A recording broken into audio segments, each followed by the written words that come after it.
Pievērsiet uzmanību lidmašīnai, kur redzat ekrānā. Matēt melns objekts bez lielām redzamām atzīmēm ar robustu izskatu. Leņķveida forma, gandrīz 3 stūraina. Izskatās vienkārši, izskatās kā lēts prototips, gandrīz nekaitīgs. Bet tas, ko jūs redzat, ir viens no postošākajiem ieročiem, kas uzbūvēts šajā karā. Un tas klusumā jau 3 gadus uzbruka Krievijas teritorijai. Tagad paskatieties uz šo otru vīrieti. Viņu sauc Sergejs Šoigu. Šodien viņš ir Krievijas drošības padomes sekretārs, viens no augstākajiem amatiem Krievijas valdībā. Bet svarīgākais, kas jums jāzina par viņu, ir tas, kas viņš bija agrāk. Līdz pirms 2 gadiem Sergejs Šoigu bija Krievijas aizsardzības ministrs, 12 gadus pēc kārtas. Tieši viņš uzraudzīja iebrukumu Ukrainā 2001. gadā. Un tieši viņš deva atļauju sistemātiskai Ukrainas elektrostaciju bombardēšanai katrā kara ziemā. Tas ir tas pats cilvēks, kuram šodien ir izdots āresta orderis, ko izdevis Startautiskā krimināltiesa par kara noziegumiem. Un tas ir tas pats cilvēks, kurš šobrīd publiski saka kaut ko tādu, kas pirms 5 gadiem būtu bijis neiedomājami. Está acusando países NATO, īpaši Somiju, Igauniju, Latviju un Lietuvu, viņš apsūdz par atklātu līdzdalību agresijā pret Krieviju, atļaujot Ukrainas droniem šķērsot savu gaisa telpu, lai uzbruktu Krievijas teritorijai.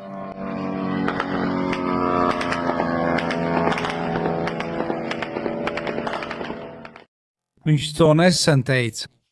Un viņš to teica, jo vairs nespēja citādi izskaidrot to, kas notiek Krievijā. Rafinērijas deg ugunī 1500 kilometru no robežas. Naftas eksports vienas nedēļas laikā samazinājās par 43%.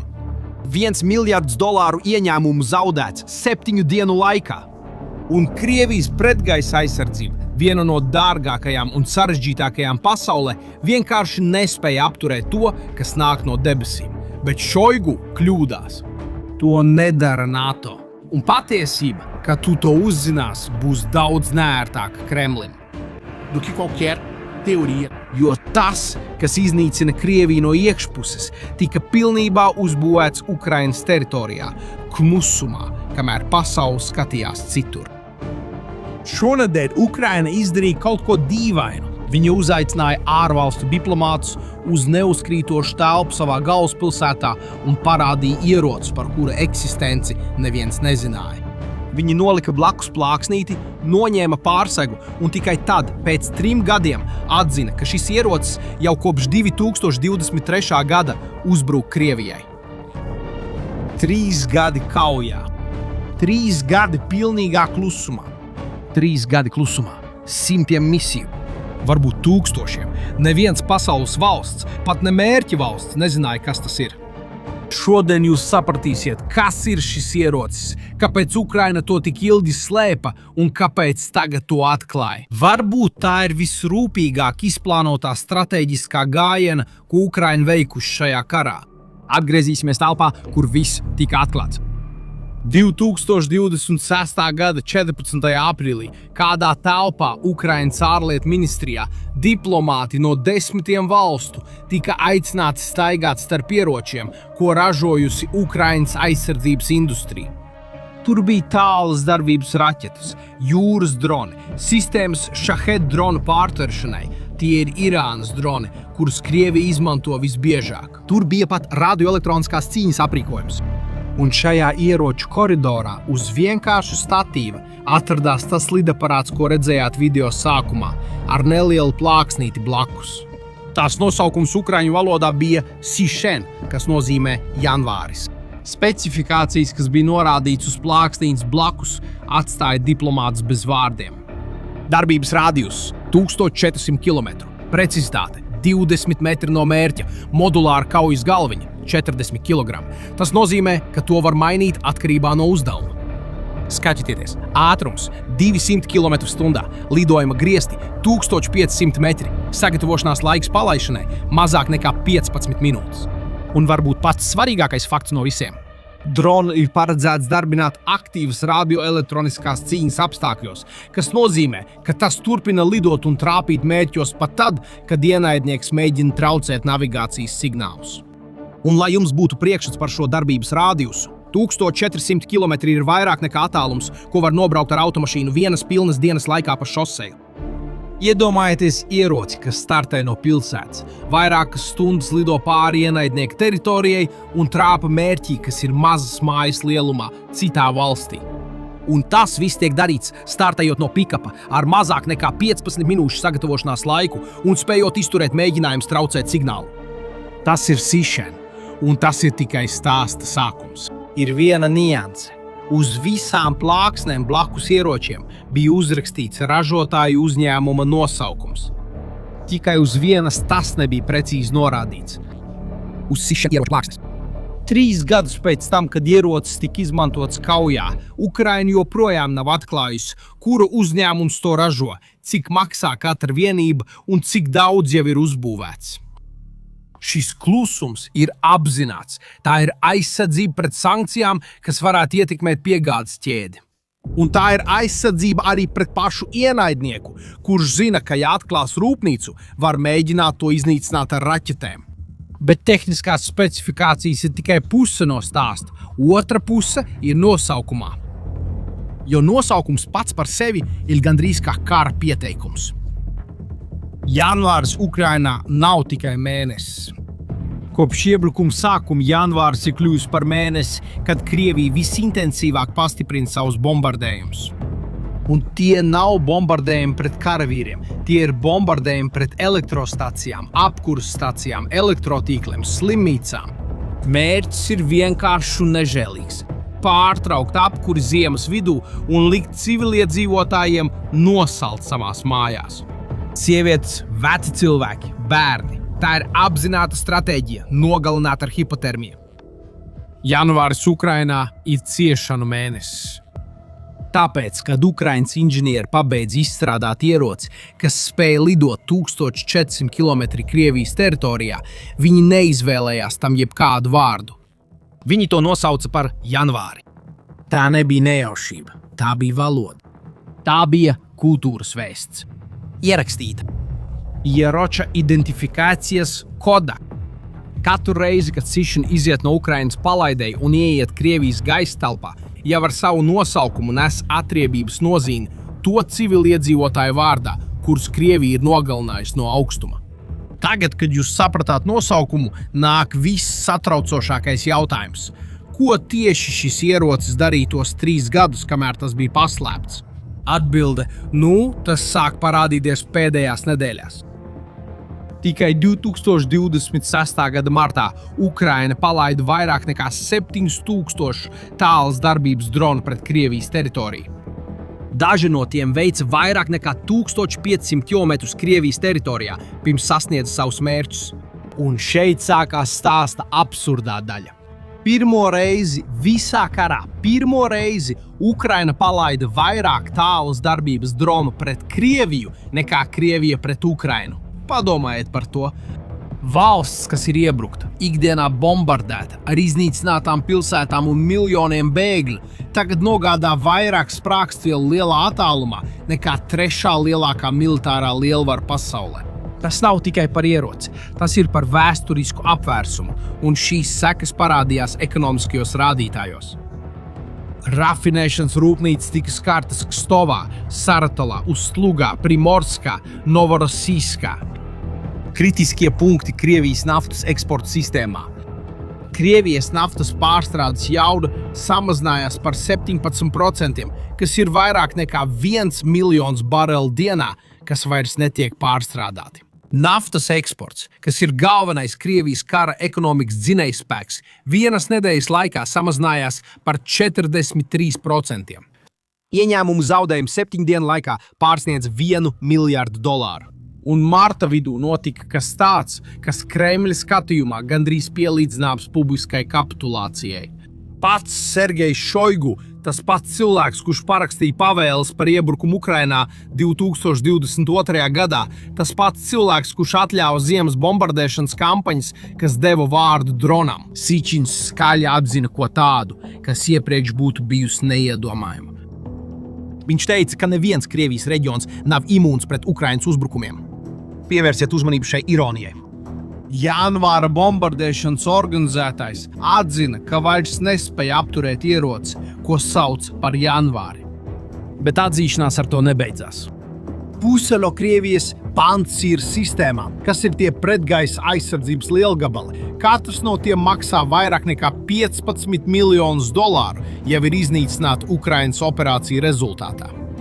Krievijai burtiski sāk pietrūkt līdzekļu, ar ko aizsargāt savu teritoriju.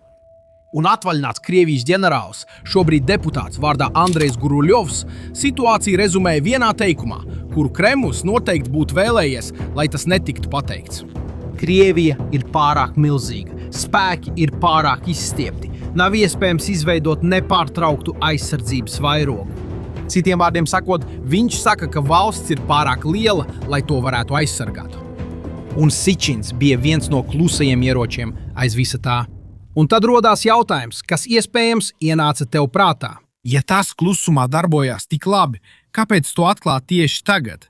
Atbilde – atklāt Sičinu tagad nebija iedomība. Tā bija aprēķināta rīcība ar 3 dažādiem adresātiem, domāta, lai vienlaikus nosūtītu 3 dažādus vēstījumus. Pirmais vēstījums bija Eiropai. Tieši vienu dienu pēc tam, kad Sičins tika publiski parādīts, Ukraina Berlīnē parakstīja €4 miljardu aizsardzības līgumu ar Vāciju. 3 miljardi un 200 miljoni paredzēti Patriot raķetēm un pretgaisa aizsardzības palaišanas iekārtām. Kopīga 5000 vidējas darbības rādījus drona ražošana ar mākslīgo intelektu. Un varbūt pats svarīgākais punkts mūsu stāstā – €300 miljoni, kas īpaši paredzēti Ukrainas dziļās trieciena spējām. Tas nozīmē ieročus, kas spēj sasniegt mērķus tālu no frontes līnijas, pašā ienaidnieka teritorijas sirdī.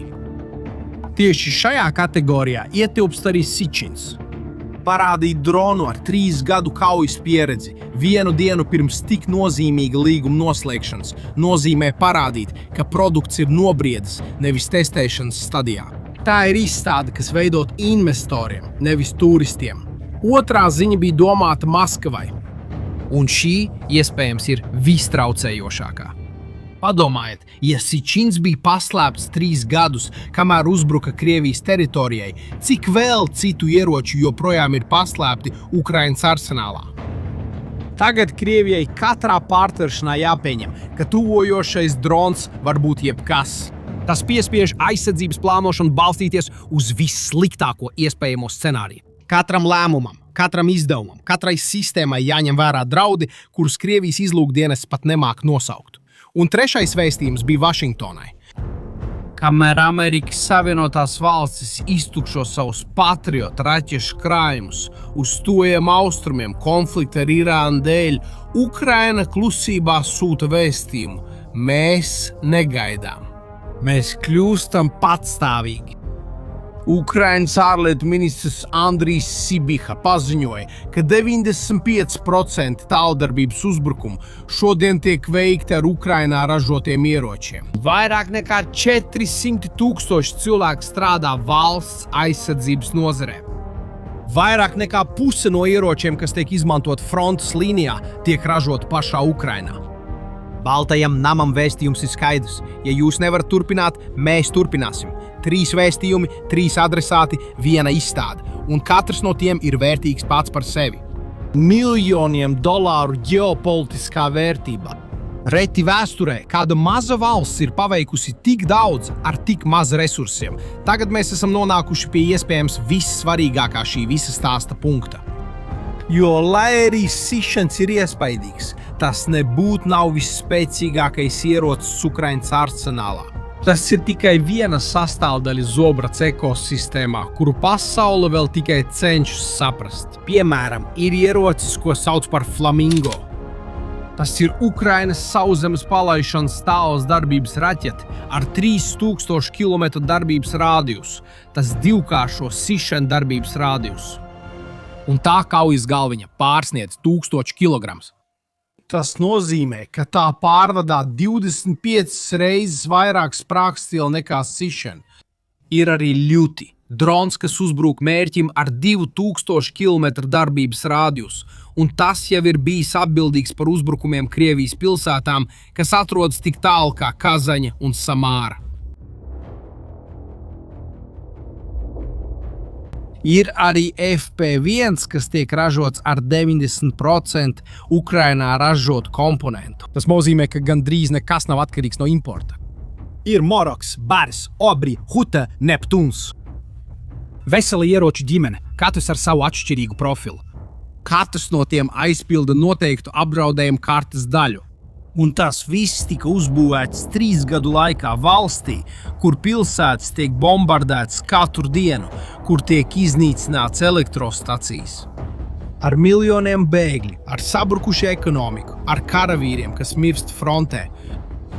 3 gadu laikā valsts, kas atrodas pilna mēroga karā, ir industrializējusi vienu no visdaudzveidīgākajiem dziļā uzbrukuma arsenāliem pasaulē. Un sišans bija tikai viena no šī visas slēgtajām sastāvdaļām.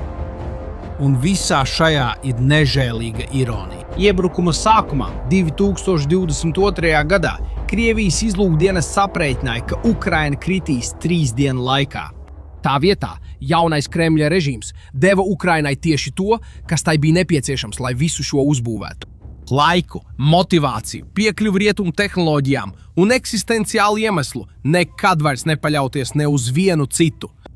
Tikmēr rūpnieciskās noliktavās, kas izkaisītas pa visu Ukrainu, adresēs, kuras neviens nedrīkst zināt, strādā inženieri, kur vārdus neviens nedzirdēs. Viņi klusumā izstrādāja sišanu, zīmēja modulāras kaujas galviņas, virzuļdzinējus, navigācijas sistēmas, kas noturīgas pret elektronisko kardarbību, kamēr pašu valsti naktīs bombardēja. Vladimirs Putins zaudēja karu ne jau tāpēc, ka viņam trūktu armijas. Viņš zaudēja strateģisko pārsvaru kļūdaina aprēķina dēļ par to, cik ilgi tauta spēja izturēt un turpināt cīnīties. Un tieši tas mūs noved pie secinājuma, kur iespējams jūs vēl neesat pamanījis. Ielpo dziļi, jo tas, kas sekos, mainīs to, kā mēs saprotam visu šo karu. Pirms 3 gadiem, ja kāds būtu teicis amerikāņu, krievu, franču vai ķīniešu ģenerālim, ka tas ir iespējams. Vidēja lieluma valsts, pastāvīgu bombardēšanu apstākļos, bez lielvalsts infrastruktūras, slepenībā izveido pilnīgu dziļā uzbrukuma programmu ar vairākām ieroču sistēmām, kas darbojas gadiem ilgi, nezinot ienaidniekam. Šāds ģenerālis būtu pasmējies. Viņš būtu teicis, ka tas ir neiespējami, ka tam nepieciešamas 10 gadus, milzīgi budžeti, aizsargātas laboratorijas, sarežģītas loģistikas ķēdes. Ka tas ir Amerikas Savienoto Valstu, Krievijas, Ķīnas līmenī, nevis iebruktas valsts iespējas. Ukraina tikko pierādīja, ka viņi visi kļūdījās, un tas maina nākamās 10 gadus kara rokas grāmatu. Jo, ja Ukraina to spēja izdarīt, jebkura vidēja valsts ar pareizu doktrīnu, politisko gribu, vietējo inženieriju un atbalstu tagad teorētiski var izdarīt to pašu. Un šeit stāsts noslēdz apli, ko pat labākais scenārists nespētu uzrakstīt. Jo ir traģiska simetrija tajā, ka tieši Sergejs Šoigu šodien publiski izsaka šos paziņojumus. Vīrietis, kurš 12 gadus vadīja Krievijas armiju. Vīrietis, kurš 2022. gadā solīja ieņemt Ukrainas galvaspilsētu 3 dienās. Vīrietis, kurš pavēlēja katru ziemas kampaņu pret Ukrainas elektrostacijām. Tas ir viņš šodien, gandrīz vai kā sūdzoties, apsūdzot 4 NATO valstis par līdzdalību agresijā pret Krieviju. Iebrukuma arhitekts ir kļuvis par bezspēcības runas vīru. Vīrietis, kurš izraisīja ziemas, ir kļuvis par vīrieti, kurš sūdzās par ieroci, ko sauc par janvāri. Varbūt nav skaidrāk attēlu tam, cik ļoti viss šis karš ir mainījies, kā šis Krievijai sekas ir nežēlīgas. 70 gadus kopš augstā kara sākuma pastāvēja tāda lieta kā bailes monopols. Stratēģiskais drauds nāca no Maskavas uz pārējo pasauli. Tie bija krievi, kas draudēja kaimiņiem, nekad otrādi. Tagad Pirmo reizi paudzēs strateģiskais drauds nāk no mazāk nabadzīgāka kaimiņa. Tas nāk kā degoša rafinērija, tas nāk kā eksporta kritums, tas nāk kā bars, tas nāk kā ierocis ar ziemas mēneša nosaukumu. Tas nāk katru dienu. Un tas nāk klusumā.